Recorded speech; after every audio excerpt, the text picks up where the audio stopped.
Dice así la palabra de Dios, Mateo 11, del 1 al 10. Cuando Jesús terminó de dar instrucciones a sus 12 discípulos, se fue allí a enseñar y a predicar en las ciudades de ellos. Y al oír Juan en la cárcel los hechos de Cristo, le envió a 2 de sus discípulos para preguntarle: ¿eres tú aquel que había de venir o esperaremos a otro? Respondiendo Jesús les dijo: id y haced saber a Juan las cosas que oís y veis.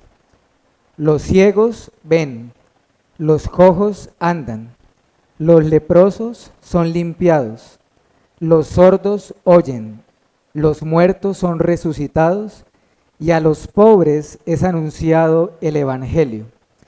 Y bienaventurado el que no halle tropiezo en mí.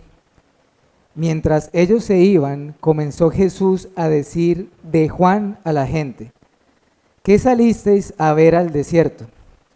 ¿Una caña sacudida por el viento? ¿O qué salisteis a ver? ¿A un hombre cubierto de vestiduras delicadas? He aquí, los que llevan vestiduras delicadas en las casas de los reyes están. ¿Pero qué salisteis a ver? ¿A un profeta? Sí, os digo, y más que profeta, porque este es de quien está escrito: he aquí, yo envío mi mensajero delante de tu faz, el cual prepara tu camino delante de ti.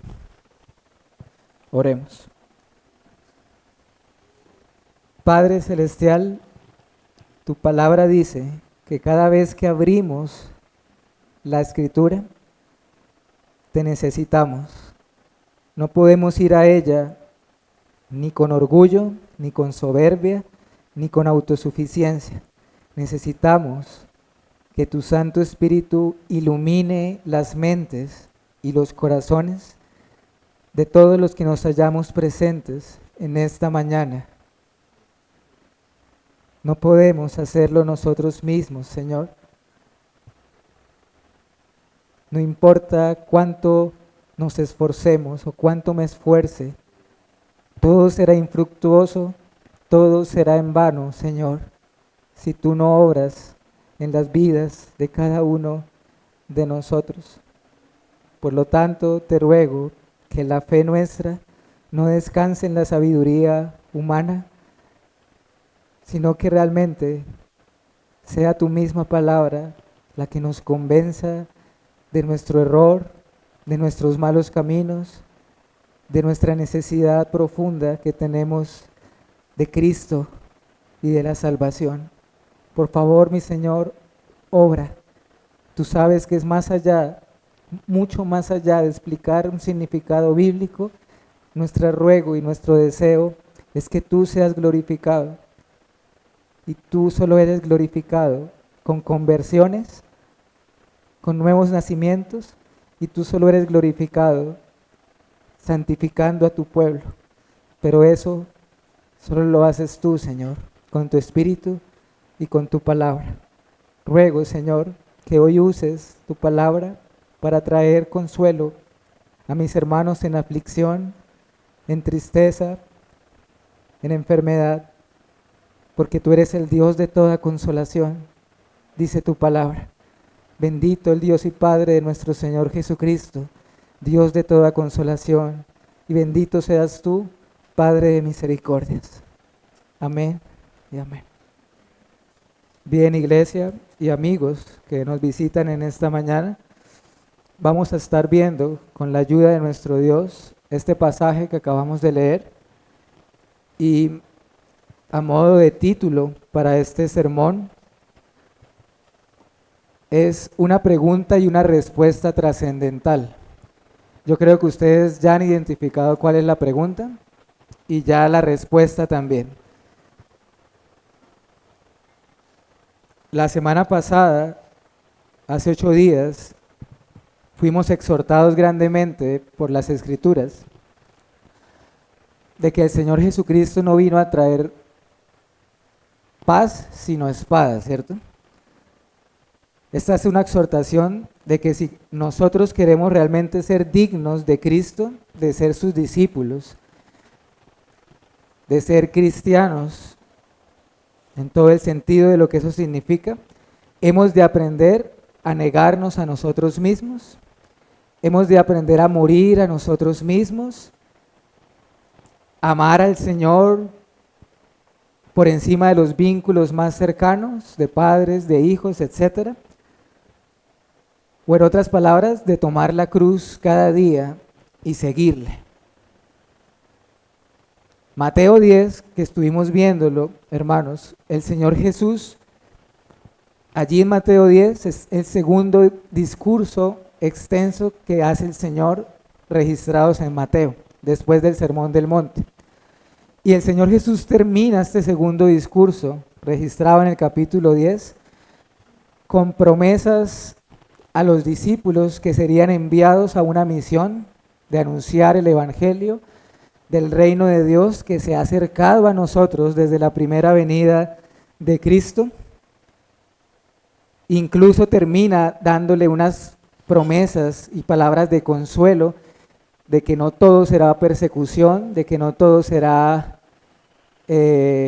oposición, sino que algunos los van a recibir, algunos oirán su mensaje, creerán en él, incluso promete recompensas para aquellos que los reciban a ellos.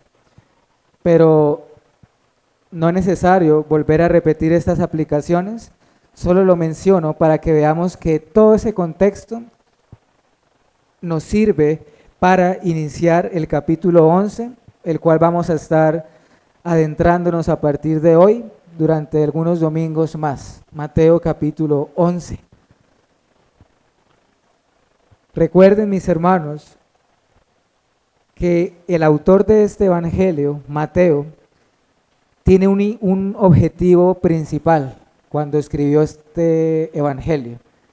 Él tiene en mente especialmente al pueblo de Israel que no creen en Cristo, que se rehúsan a ver en Cristo el Mesías prometido. Ese es el propósito de Mateo a lo largo de todo este libro. Y esto vuelve a ser notorio en el capítulo 11, vuelve a ser palpable. Este capítulo 11 que iniciamos es muy hermoso por muchas cosas. Por un lado, acá hay en el capítulo 11 de Mateo, hay algunas de las palabras más bellas que pronunció Cristo. Miren, por ejemplo, cómo termina Mateo 11. Venid a mí, ¿se acuerdan? Todos los que estén cansados y los haré descansar. Es un capítulo donde se puede apreciar nuevamente el glorioso evangelio de Dios en Jesucristo. Es un capítulo que da esperanza a los perdidos, que da consuelo a los creyentes también, aliento, ánimo. Es un capítulo donde se puede ver entretejida toda la historia de la redención en una armonía perfecta, por cuanto la Biblia es una unidad, y acá vemos de una manera hermosa cómo todo, como un rompecabezas, se va armando pieza con pieza. Así que dispón tu corazón, amigo, hermano, por el bien de tu alma, oye la palabra del Señor. Dejemos a un lado, como orábamos ahorita, orgullos, prejuicios. Vengamos a Dios con humildad y con dependencia de Él. Ruega que su Espíritu te hable al corazón. Un día tendremos que dar cuentas de todo, incluyendo de todo lo que oímos de la palabra. Un día tendremos que dar cuentas si menospreciamos a Cristo, menospreciando su iglesia, sus siervos y sus mensajeros. No te endurezcas, no pierdas el temor reverente, preocúpate por oír y ser hacedor de la palabra. Seamos, hermanos y amigos, conscientes de nosotros mismos, de nuestro pecado, pero al mismo tiempo conscientes de Cristo y su justicia y su esperanza. Ese es el equilibrio que debemos tener. Ustedes y yo debemos ser conscientes de nosotros mismos con respecto a nuestra necesidad, pero si estamos encerrados en nosotros mismos, vamos a quedar descorazonados y sin esperanza. Por lo tanto, seamos también conscientes del Evangelio y de las buenas nuevas de la salvación. Los versículos que vamos a meditar en esta mañana son importantes, hermanos, porque tienen repercusiones eternas. Por eso una pregunta y una respuesta trascendental. No es cualquier pregunta, no es cualquier respuesta. Pero vamos a ir viendo poco a poco con la ayuda del Señor. Versículo 1 de Mateo 11. Versículo 1 y 2, iglesia, vamos a ver brevemente un contexto que nos da el mismo Mateo con respecto a Jesús y a Juan. En el versículo 1 nos da un contexto con respecto al Señor Jesucristo. El autor Mateo, inspirado por el Espíritu de Dios, nos proporciona este contexto en relación a Jesús, el escenario donde esto sucede, o donde lo que va a pasar en el capítulo 11 y la ocasión también. Todo lo que va a ocurrir en el capítulo 11 de Mateo, nos dice el autor que sucedió luego de, o habiendo terminado Jesús de dar las instrucciones a los 12 discípulos.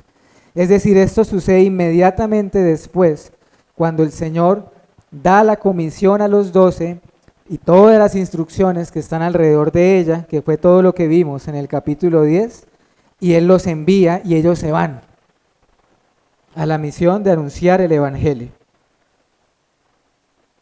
Presta atención a lo siguiente, algo a resaltar. Jesús nunca mandó a sus discípulos a hacer algo que Él mismo no hizo.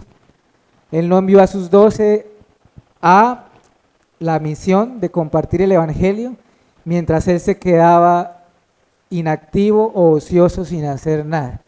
Él mismo lo que mandó hacer a sus discípulos, Él mismo lo hace y lo vemos acá en el versículo 1. Puesto que nos dice que tan pronto ellos se van, Él también comienza a predicar y a enseñar en las ciudades de ellos.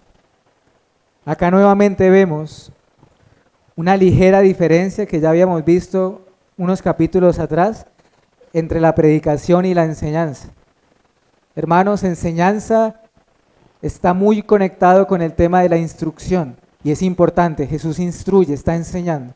Pero la predicación tiene algunos elementos particulares de urgencia, de proclamación, específicamente del Evangelio, con urgencia a las almas perdidas. Así que y vemos así, y las dos cosas son importantes, se complementan y vemos a Jesús tanto predicando como instruyendo, ambas cosas.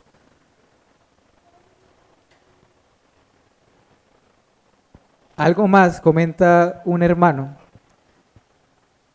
es que noten que el autor de Mateo no se desvía, o sea, no se queda diciéndonos qué pasó con los 12, cómo les habrá ido, les fue bien, los recibieron, murieron, no cuenta. Ni él, ni Marcos, ni Lucas. Dicen por ahí unos detalles poquitos. ¿Por qué? Porque ¿cuál es el propósito de la Biblia? ¿Centrarse en quién? En Cristo. ¿Cuál es el propósito de Mateo? Cristo. Entonces, cuando acá dice que el Señor enseña y predica en las ciudades de ellos, se refiere a las ciudades de los 12, o sea, en Galilea. Se queda predicando en Galilea, en diferentes pueblos y ciudades de Galilea, el Evangelio del reino de Dios. Pero en el versículo 2, eso en cuanto al contexto de Cristo, o sea, cuáles eran las actividades que hacía Cristo en aquel momento. Pero el verso 2 de Mateo 11 nos habla ahora del contexto de una persona que es vital o importantísima en el capítulo 11 que estamos viendo. Una buena parte de todo el capítulo nos habla de Juan, ¿cierto? Este Juan, para tener claridad, no se refiere a Juan el apóstol, o sea, al hermano de Jacobo, al hijo de Zebedeo, no se está refiriendo a él, sino que se refiere a Juan llamado el Bautista. Pensemos un poco con respecto a Juan y al contexto de Juan. Recordemos, hermanos y amigos, que Jesús y Juan fueron muy, pero muy cercanos. Había una íntima comunión, había una relación singular, es lo que quiero decir, entre Jesús y Juan el Bautista. Eso lo vemos a lo largo de los evangelios. Vemos que incluso desde su nacimiento, cuando ambos estaban en el vientre, tanto de María como de Elizabeth, se dice que cuando Elizabeth oyó la salutación de María, la criatura en el vientre saltó. O sea, hablando de Juan el Bautista. Ya siendo adultos, vemos a Jesús descendiendo a las aguas del bautismo por Juan. Vemos a Juan bautizándole. Cuando Juan muere, eso lo veremos más adelante en los capítulos posteriores. Cuando Juan muere, aunque la Biblia no lo dice explícitamente, se intuye que causó aflicción y tristeza en Cristo, así como cuando lloró por Lázaro, porque dice que cuando Jesús oye la muerte de Juan, de un momento a otro se aparta, quiere estar en un lugar solitario cuando oye de la muerte de Juan. Aunque Juan el Bautista no era de los 12, existía un vínculo especial, hermanos, singular. Y lo iremos viendo hoy y el próximo domingo, si el Señor lo permite. Pero el punto acá es el siguiente, hermanos.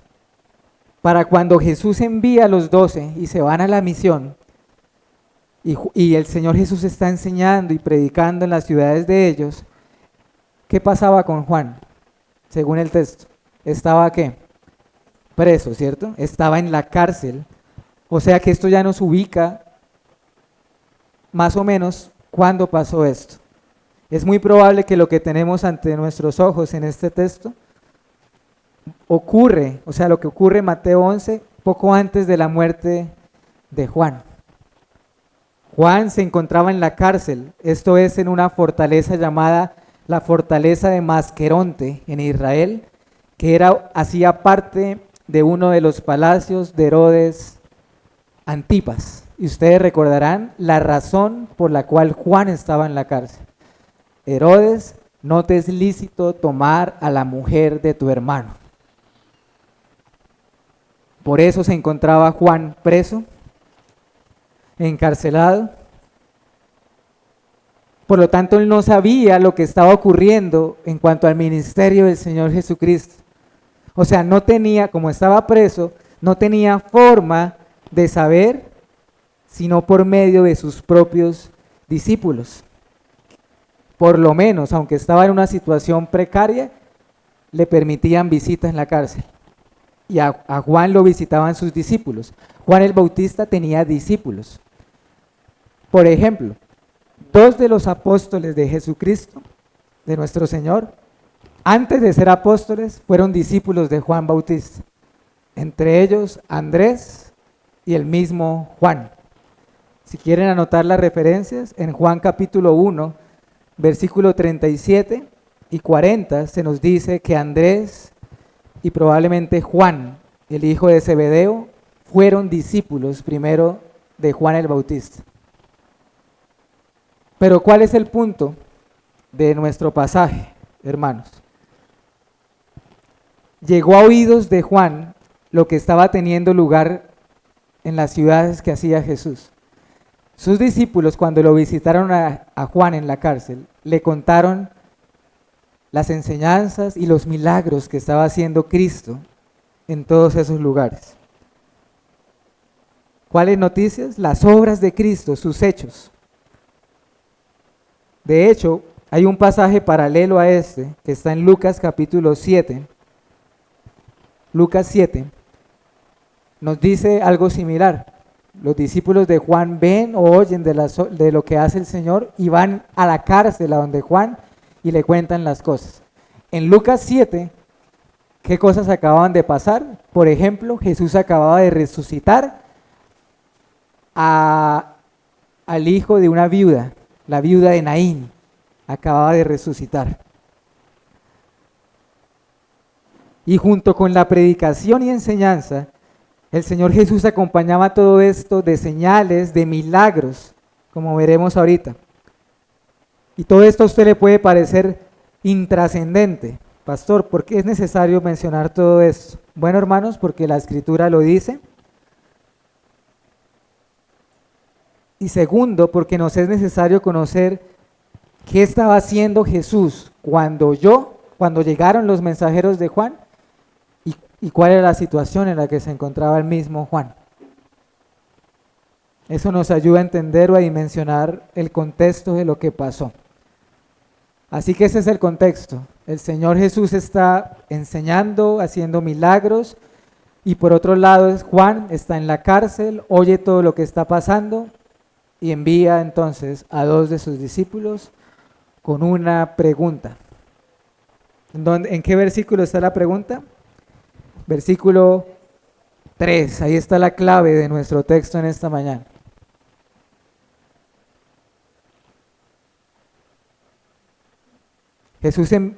Juan envía a 2 de sus discípulos a modo de testigos con la pregunta.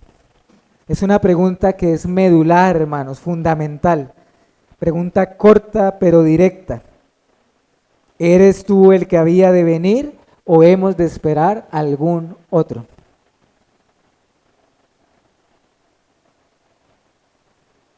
Juan envía a estos mensajeros en representación suya. ¿Hizo bien Juan al hacer esta pregunta? Sí, porque si no hubiera sido hipócrita. No se guardó la pregunta para sí mismo. Y lo que haremos ahora es examinar esta pregunta, mi hermano y amigo.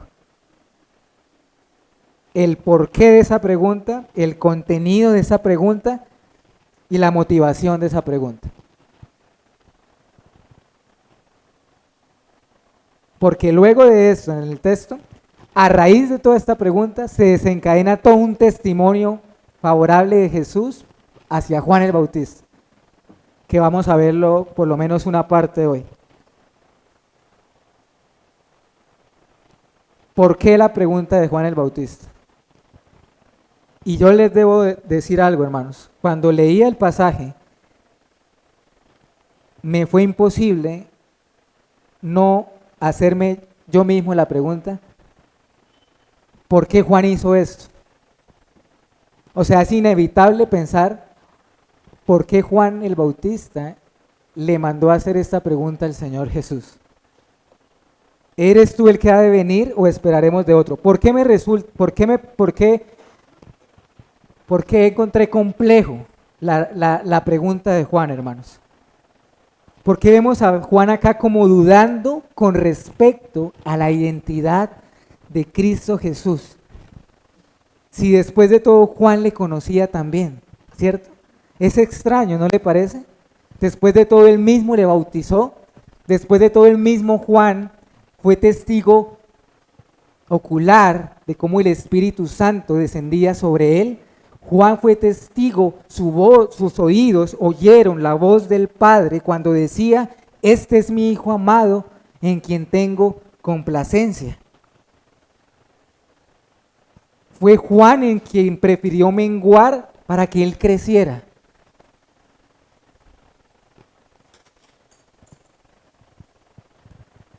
Fue Juan quien señaló a Jesús como nadie más lo había hecho. Y le dijo a toda la multitud, he allí el Cordero de Dios que quita el pecado del mundo. Juan 1:29. Entonces, ¿por qué Juan hace esta pregunta, hermanos? ¿No le inquieta? Porque puede parecer desconcertante.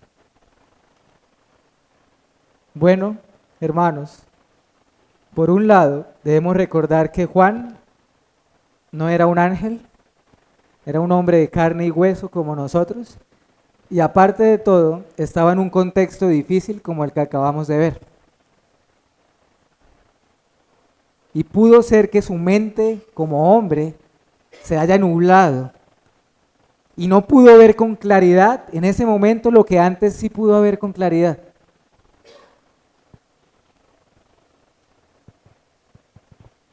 Hay algunos comentaristas, y no estoy de acuerdo con ellos, que han sugerido que esta pregunta en realidad no era de Juan, sino de sus dos discípulos.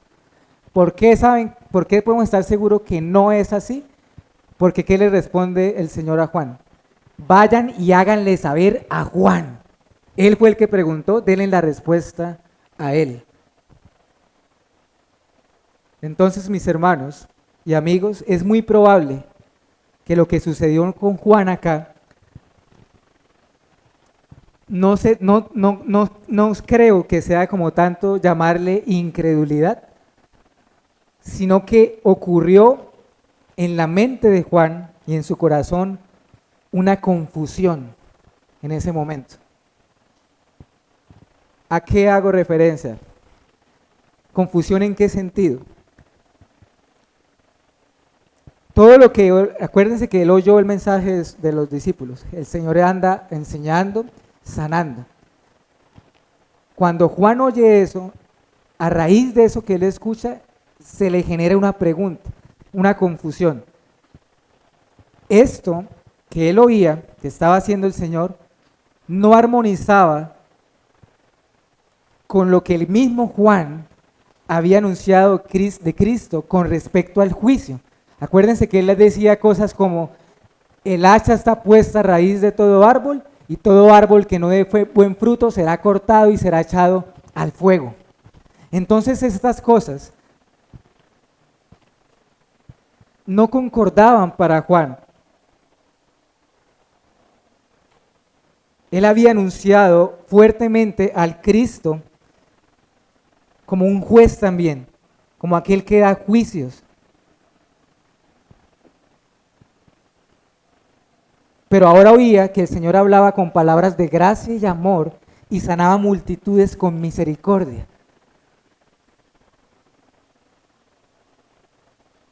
Comenta el hermano Hendrickson, William Hendrickson, abro comillas, Juan no discierne que aquella profecía de condenación que él predicó con respecto a Cristo no se cumpliría ahora, sino en la segunda venida de Cristo. Es decir, no vio el presente y el futuro en la debida perspectiva. Además, probablemente luchaba como muchos en Israel en aquel momento, de que veían el Mesías solamente en un aspecto temporal.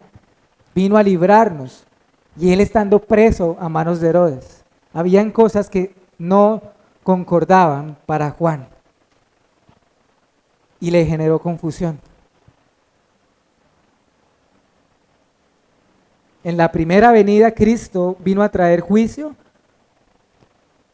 No, Él vino a llevar el juicio sobre sí mismo. En su segunda venida en gloria, ciertamente vendrá en juicio.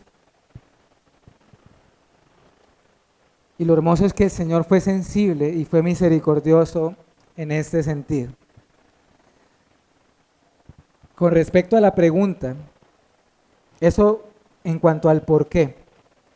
La pregunta, ¿eres tú el que había de venir o esperaremos a otro? Esa pregunta, mis hermanos, si lo vemos con detenimiento, no es otra cosa que esta pregunta. ¿Eres tú el Cristo? Eso es lo que Juan le manda a decir. ¿Eres tú el Cristo? ¿Eres tú el Mesías prometido? ¿Eres tú el ungido de Dios el Padre? ¿Eres tú el que había de venir? Cuando Juan dice la pregunta, el que había de venir, es porque Juan el Bautista tiene en su mente el Antiguo Testamento. Juan está considerando las promesas y muchas alusiones que hay en el Antiguo Testamento acerca del Mesías prometido. Sí, hermano amigo, en otras palabras, la pregunta es esta: ¿eres tú la semilla de la mujer prometida en el Edén? Génesis 3:15. ¿Eres tú la simiente de esa mujer? ¿Eres tú el profeta del cual habló Moisés? Deuteronomio 18:15. ¿Eres tú el tronco de Isaí, la raíz de David? Isaías 11:1. ¿Eres tú el legislador de Judá, el león de Judá? Génesis 49:9. ¿Eres tú el Emanuel, el Dios con nosotros? Isaías 7:14. Y así podríamos continuar. ¿Eres tú? ¿Eres tú? ¿Eres tú? Señor, si eres tú, entonces no hemos de esperar a nadie más. Pero si no, hemos de seguir esperándolo, es lo que dice Juan. Así que es una pregunta de importancia enorme, es lo que quiero que veamos. Todo Israel aguardaba con ansias la llegada del Mesías prometido. Pero no solo Israel, la llegada del Mesías es vital para el plan redentor de Dios que incluya gente de todas las naciones de la tierra, judíos y gentiles por igual. Así que esta pregunta de Juan va directa, va buscando el corazón del Evangelio. Y entonces si la pregunta es importante, la respuesta cuanto más, ¿cierto? Y en cuanto a la motivación de la pregunta de Juan, tenga en cuenta lo siguiente. Hubo otras ocasiones que le hicieron al Señor Jesús preguntas similares. Por ejemplo, los escribas y fariseos, ya cuando el Señor estaba compareciendo, lo habían traicionado, lo habían entregado, ellos le dijeron, dinos ya si eres tú el Cristo. Lucas 22:67. Dinos ya si eres el Cristo. Miren que es la misma pregunta, pero ¿por qué lo hacían ellos, hermanos? Ellos querían una ocasión para darle muerte, para acusarle. Y es más, miren la hipocresía. Ellos esperaban que el Señor dijera, sí soy el Cristo, no para creer en Él, sino para tener el motivo para crucificarle. Pilato le hace una pregunta similar. ¿Eres tú el rey de los judíos? Bueno, Pilato, sus motivaciones, una curiosidad pecaminosa, desdén, soberbia, orgullo. Pero les aseguro, hermano, que la pregunta que hace Juan, aunque es la misma, es la de un corazón genuino, sincero, que está confundido, pero es una pregunta de un creyente, motivada por un vivo deseo de conocerle y de honrarle. Y el Señor Jesús vio eso, hermanos. Así que esa es la pregunta. ¿Eres tú el que había de venir o esperaremos a otro? Avancemos al versículo 4 y 6, por favor.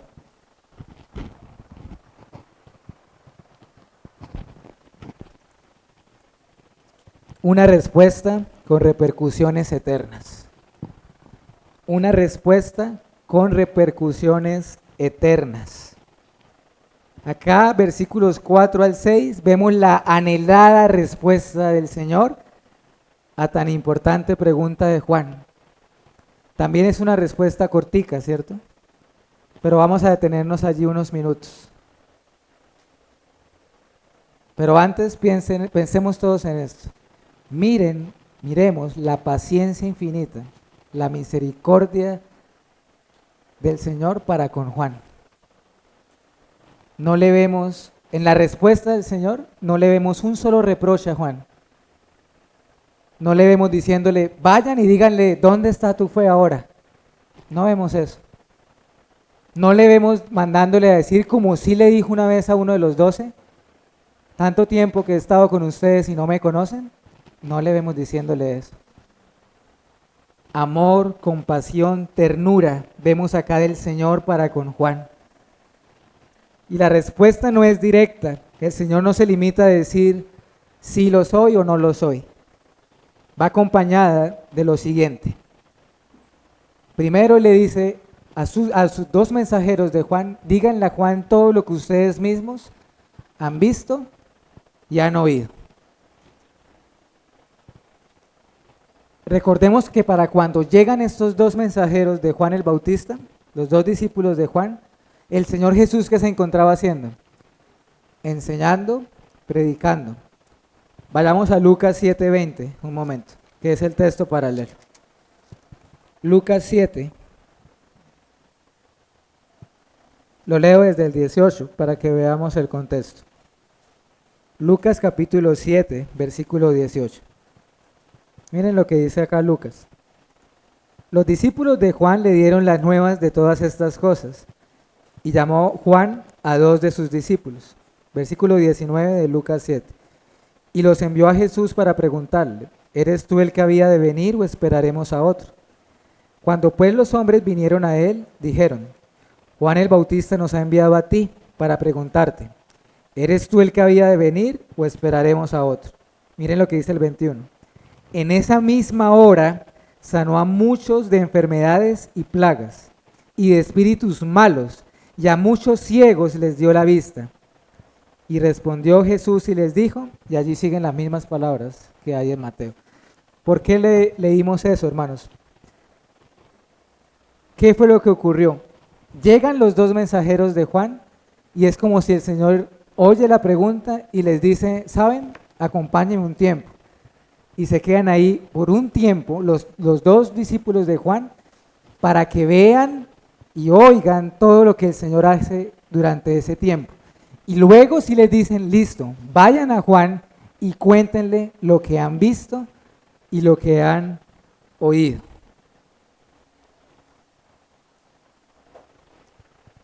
Llegan los discípulos de Juan y le cuentan lo que vieron y oyeron. Acuérdense que ya la primera vez Juan había recibido el testimonio. ¿Qué diferencia habría? No mucha. Pero, hermanos, las palabras de la respuesta de Cristo hacen que sea diferente.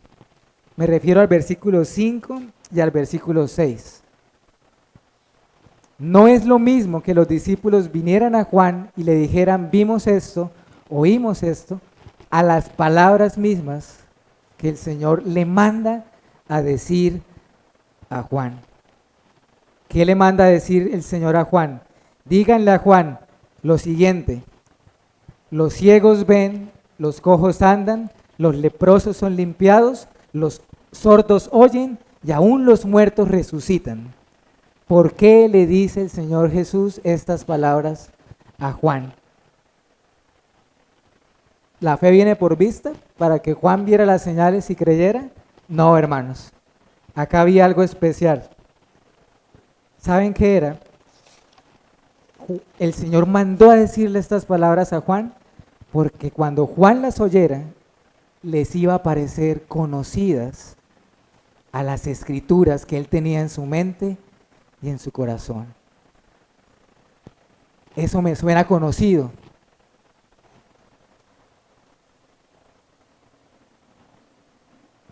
¿Cómo podía saber Juan o los judíos o nosotros hoy si Jesús es el que había de venir? ¿Cómo lo podemos saber? Bueno, la primera cita a la cual el Señor hace alusión acá, ya la leímos todos juntos ahorita. En Isaías 35, versículos 5 al 6. Lo vuelvo a leer. Entonces los ojos de los ciegos serán abiertos y los oídos de los sordos se abrirán, y entonces el cojo saltará como un ciervo y cantará la lengua del mudo, porque aún serán cavadas en el desierto y torrentes en la soledad. Isaías 35 es un pasaje mesiánico, apunta a Cristo, al Cristo prometido. Amén, hermanos. Así que lo que tenemos acá no es otra cosa que el Señor Jesús remontando a Juan a las Escrituras, como diciéndole esto, Juan, ¿lo recuerdas? Mira, Juan, se está cumpliendo lo dicho por Isaías. Literalmente, durante el ministerio de Cristo, millares de personas fueron sanadas. Literalmente, ojos, bocas y oídos fueron abiertos. Cojos saltando. Vimos aquel paralítico que fue descendido en la casa, cómo salía con sus pies con la camilla. Pero hay algo más, hermanos. Noten algo. hay algo que Jesús dice en su respuesta que no dice Isaías. Y los muertos resucitan. Y los muertos resucitan. Acababa de resucitar el hijo de la viuda de Naín. Resucitó a la hija de Jairo. Así que ahora la respuesta no solo gira en torno a milagros o a señales, sino que note que el versículo 5 no termina ahí. Hay una segunda parte. Y a los pobres les es predicado el Evangelio. Díganle a Juan, dice el Señor, que a los pobres les es anunciado el Evangelio. Así que esta es otra parte importante de la respuesta de Cristo para Juan. ¿Y qué tenemos acá? Algo similar a lo que acabamos de ver. O sea, el Señor sigue remontándose a las Escrituras. Quiere que Juan siga oyendo cosas que le resultan conocidas. ¿Cuál versículo hago referencia? Cuando dice a los pobres les es anunciado el Evangelio. Acompáñeme a Isaías 61, versículo 1. Isaías 61, versículo 1. El Espíritu de Jehová el Señor está sobre mí, porque me ungió Jehová. Isaías 61, 1. Y noten lo que dice. Me ha enviado a predicar buenas nuevas a los abatidos, a vendar a los quebrantados de corazón, a publicar libertad a los cautivos y a los presos, apertura de la cárcel. No es cualquier texto tampoco. Es un verso donde en realidad se está prometiendo al Mesías. Dios promete aquí en Isaías 61:1 enviar a su ungido. De hecho, Cristo significa el ungido del Padre. O sea que Juan debe ver Isaías 61:1 y ver lo que está aconteciendo con el Señor Jesucristo y decir, acá se está cumpliendo.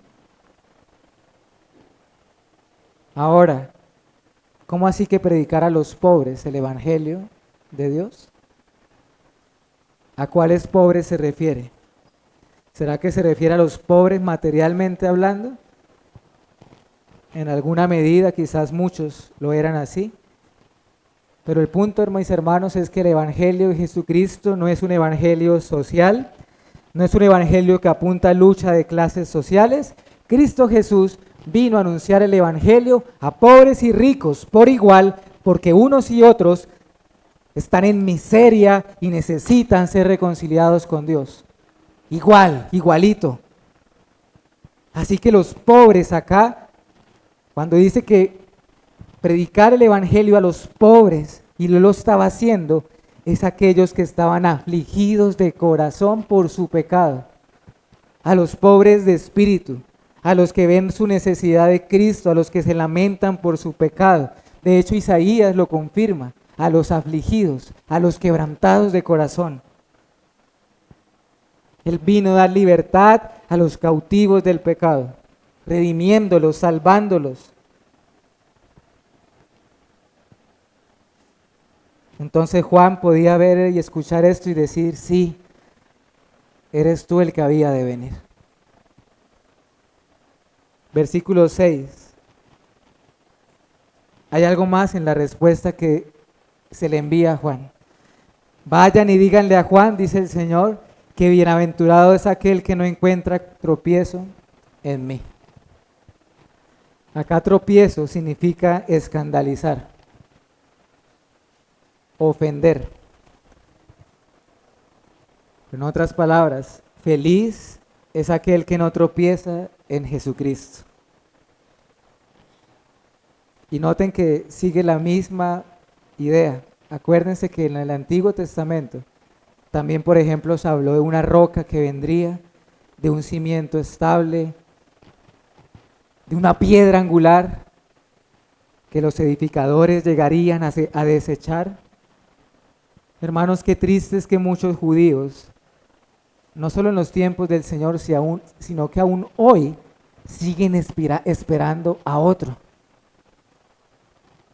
El Mesías vino y no le reconocieron, al contrario, le dieron muerte. Así que como dice el apóstol Pablo en Corintios, ciertamente para los judíos fue Jesucristo una piedra de tropiezo, una roca que hace caer. Y para los gentiles también un tropezadero, una locura. Pero feliz y afortunado, bienaventurado, sumamente bendecido es aquel que no tropieza en esta roca, que no la desecha, que la reconoce, que le es preciosa. Y Juan era uno de ellos. Bienaventurado tú, Juan, porque no has hallado tropiezo. Comenta el autor John Gill, abro comillas, dichosos, felices, los que lejos de tropezar en Cristo, lo reciben y de corazón creen en Él y lo profesan y se aferran a Él y lo aman profundamente y están dispuestos a desprenderse de todo y a soportarlo todo por Él. Los tales son bienaventurados. Así que, iglesia, así el Señor responde a la pregunta de Juan. Note que no le dice sí, no le dice no, pero todo apunta a que es un qué. Sí, ¿cierto? Todo apunta a que Juan saque sus mismas conclusiones y diga sí, eres el que había de venir.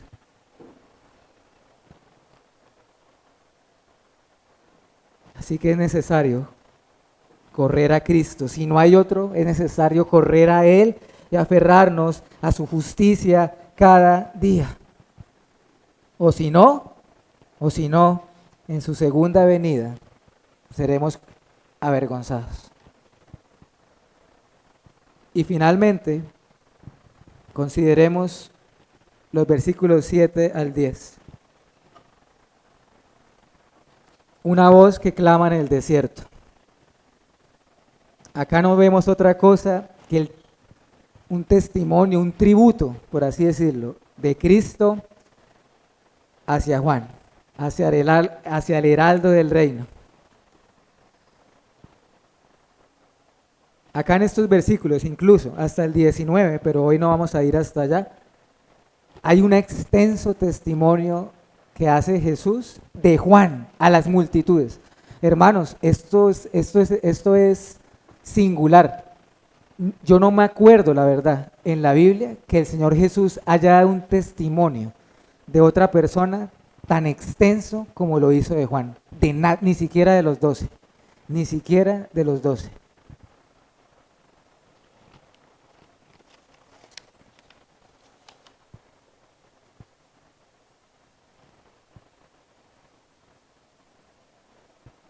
Notemos algo. Lo que el Señor empieza a decir de Juan a las multitudes, no lo hace sino hasta cuándo. Hasta cuando sus discípulos se van.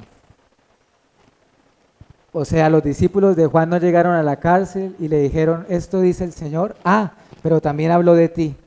Hermanos, probablemente Juan murió sin saber estas palabras que Jesús dijo de él, por el bien de su alma. Con respecto a Juan, a él le bastaba solo una cosa: este es el que ha de venir y no hemos de esperar a ningún otro. Es como el anciano Simeón cuando vio al Señor, al niño Jesús en el templo. Señor, puedo morir en paz, mis ojos han visto la salvación. Es probable que este extenso testimonio de Cristo hacia Juan haya sido una especie de defensa al ministerio de Juan Bautista, porque muchas multitudes oyeron la pregunta que le mandó a hacer Juan, y muchos podrían llegar a hacer conclusiones erradas con respecto a Juan. Podría parecer que Juan está dubitativo, vacilando, pero el Señor lo defiende. ¿Saben por qué, iglesia? Porque una persona no puede ser juzgada por un solo acto. Una persona solo puede ser juzgada por toda una vida. Y Juan no debería ser juzgado por una confusión legítima que tuvo en su mente y en su corazón, que ustedes y yo ni podemos comprender. Por eso Él les empieza a decir a las multitudes. ¿Saben por qué pasó esto, hermanos? Porque Juan empezó a ser calumniado por el pueblo de Israel. Aquel que algún día admiraron, respetaron, ahora estaba siendo calumniado. ¿Saben por qué? Porque nosotros somos así, porque nosotros hoy juzgamos a alguien y mañana lo estamos criticando. Por eso. Y por eso Él lo remonta al pasado y les dice, acuérdense, ustedes, ¿qué salieron a ver al desierto? ¿A quién salieron a ver al desierto? Noten que lo dice 3 veces. Les pregunta a ellos, ¿a quién salieron a ver, a observar? ¿A quién salieron a mirar de cerca? ¿Por qué dice eso el Señor? Porque Juan desempeñó su ministerio en el desierto de Judea. Allí, Lucas 1:80 dice que Él desarrolló su ministerio en el desierto. Y la Biblia da testimonio que millares y cientos de personas viajaban desde Jerusalén y otros lugares de Israel al desierto a oír a Juan. Entonces él les quiere preguntar, ¿por qué salieron a ver a Juan? Es más, en otra ocasión a Juan el Bautista le hicieron una pregunta a él similar. Le dijeron a Juan, dinos si eres tú el Cristo. Y Juan dijo, yo no soy el Cristo. Juan 1:20. Es la voz que clama en el desierto, dijo Juan. ¿Pero qué salieron a ver entonces allí? Dijo el Señor a la multitud. ¿A un hombre inestable como una caña sacudida por el viento? No, ese no era Juan, hermanos.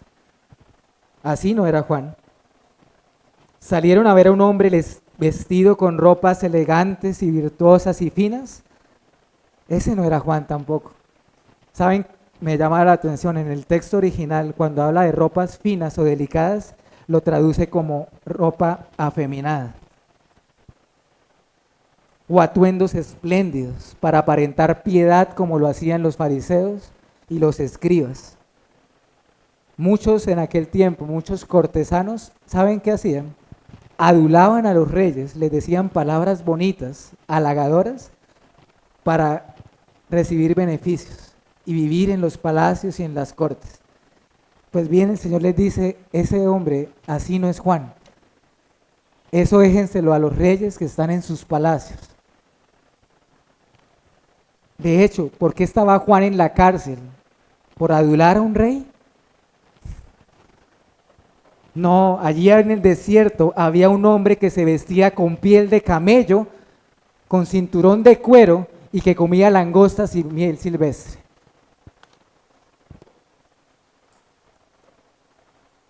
Algo llamativo completamente, fuera de lo común para las autoridades religiosas de aquel momento. Pero más allá de esto, el Señor les pregunta, ¿ustedes salieron a oír a un profeta? Bueno, el Señor les dice, sí, Él es un profeta, pero mucho más que un profeta. El pueblo de Israel, por lo menos en un principio, tuvo a Juan por profeta. Es más, este Herodes Antipas, hace mucho tiempo que había querido darle muerte a Juan, pero dice la Biblia que él no lo hacía por temor a los judíos porque lo tenían por profeta.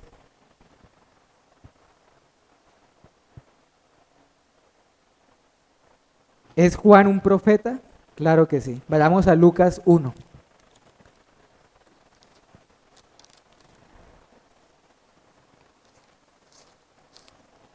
Esto que vamos a leer son palabras del papá de Juan el Bautista, de Zacarías, después de que habló, después de estar mudo. Lucas 1.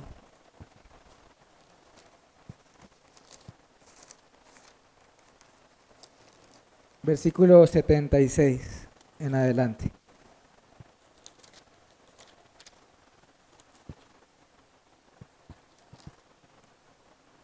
Y tú, niño, Zacarías hablando de Juan, profeta del Altísimo serás llamado, porque irás delante de la presencia del Señor para preparar sus caminos, para dar conocimiento de salvación a su pueblo, para perdón de sus pecados, por la entrañable misericordia de nuestro Dios, con que nos vistió desde lo alto la aurora, para dar luz a los que habitan en tinieblas y en sombra de muerte, para encaminar nuestros pies por camino de paz. Y el niño crecía y se fortalecía en espíritu, y estuvo en lugares desiertos hasta el día de su manifestación a Israel. Así que Juan, profeta del Altísimo, sería llamado. Pero ¿saben por qué Juan fue más que un profeta? Es una buena pregunta, ¿cierto?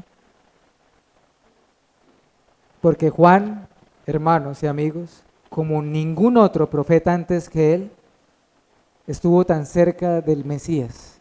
Ningún otro profeta antes que él lo señaló de una manera tan clara como lo hizo Juan el Bautista. Así que Juan desempeñó un papel clave en los planes de redención del Señor. Ustedes pueden decir, ¿qué tiene que ver Juan conmigo? Es que si tú eres creyente, eres parte del plan de redención. Entonces Juan tiene que ver contigo. Pero Juan fue más que un profeta. ¿Saben por qué? Y claro, Juan no es no nos causa tanto como cuando íbamos a hablar de Isaías, de Jeremías, pero hermanos, Juan fue más que un profeta, porque él mismo fue el objeto de una profecía. Él mismo. Lo que va a hacer el Señor en adelante es decirle al pueblo, ¿saben? Juan es el cumplimiento de lo que el profeta Malaquías dijo. Y empieza a citar Malaquías capítulo 3, versículo 1. Él es el mensajero que había de venir. Él es el que prepararía el camino. Así que ¿en qué sentido Juan preparó el camino para el Señor? ¿En qué sentido allanó el camino al Señor? ¿En qué sentido estuvo delante de su faz? En el sentido de que Juan dispuso los corazones en Israel para la llegada del Cristo. ¿Por qué lo dispuso? Porque ¿cuál era el énfasis de la predicación de Juan? Arrepentíos, arrepiéntanse de sus pecados. Era como si Juan estuviera abonando el terreno para cuando llegara el Señor. De hecho, luego veremos cómo de Juan se dice, él volverá el corazón de los padres hacia los hijos. Así termina el último libro del Antiguo Testamento, hablando de Juan. Así que él preparó el camino y para esa misión Juan nació, vivió y murió. Antes de orar, reflexionemos juntos en lo siguiente. Puede que Mateo no nos cuente lo que pasó con Juan, de cómo él recibió la respuesta del Señor. Mateo no nos lo dice, pero tenga por seguro, hermano, que la respuesta del Señor Jesucristo tuvo los efectos deseados en Juan. Tuvo los efectos deseados en Juan y probablemente algún tiempo después Juan fue a la muerte confiando en que Cristo es aquel que había de venir.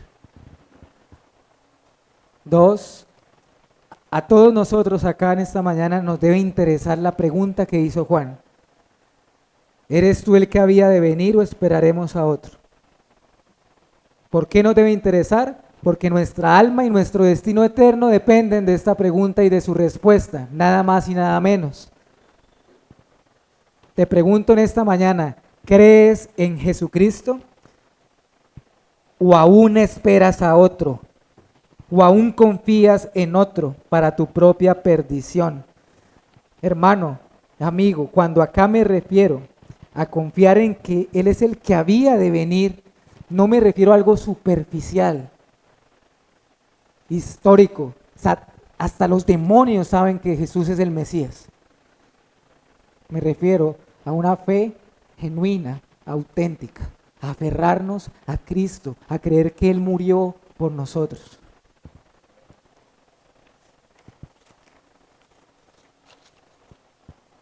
Aunque los milagros del Señor Jesús fueron literales y físicos, Cada uno de esos que él mencionó en su respuesta son un simbolismo precioso de lo que ocurre con la salvación. Léalos y verá.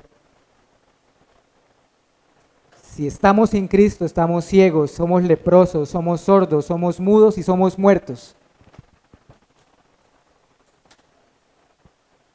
Si rehusamos a venir a Cristo, continuaremos en esa condición. Oh hermano o hermana, eso fue lo que éramos y Dios nos transformó drásticamente.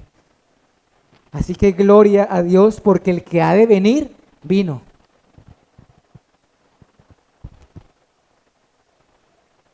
Hermano o amigo, el evangelio es para ti si reconoces tu pecado, tu culpa, tu necesidad. Pero si eres soberbio, si te jactas en ti mismo, si te crees justo, déjame decirte que el evangelio no es para ti, porque Él no vino por ellos, Él vino por los perdidos. Y esas son las buenas nuevas. Él no rechazará el corazón contrito y humillado, dice la Escritura.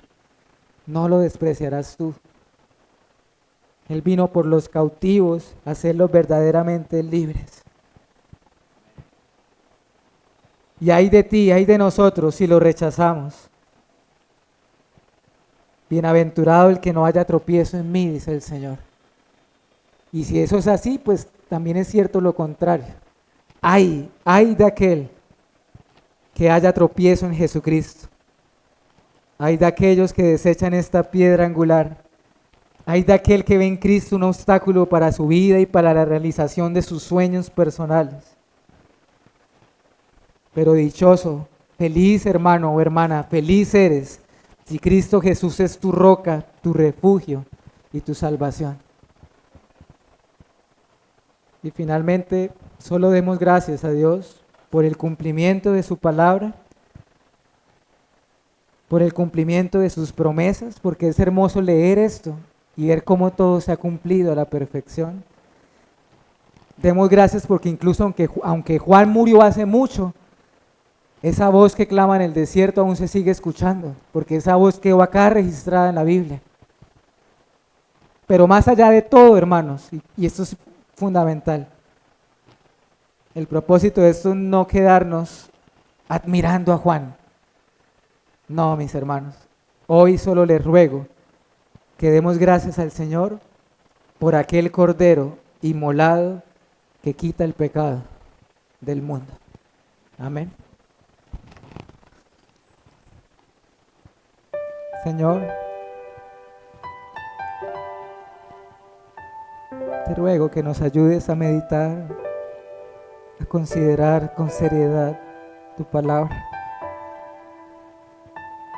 Lejos de ser un libro histórico, distante de nosotros. Cuando leemos estas líneas, Señor, y si estamos en Cristo, podemos ver todo el panorama completo, Señor. Y cuán privilegiados somos si hacemos parte de todo este plan hermoso que tú has creado para tu gloria. Hoy, Señor, con gratitud, tan solo queremos darte gracias, porque cuando vino la plenitud del tiempo, tú enviaste a tu Hijo, nacido de una mujer y nacido bajo la ley, para redimir a los que estaban bajo la ley.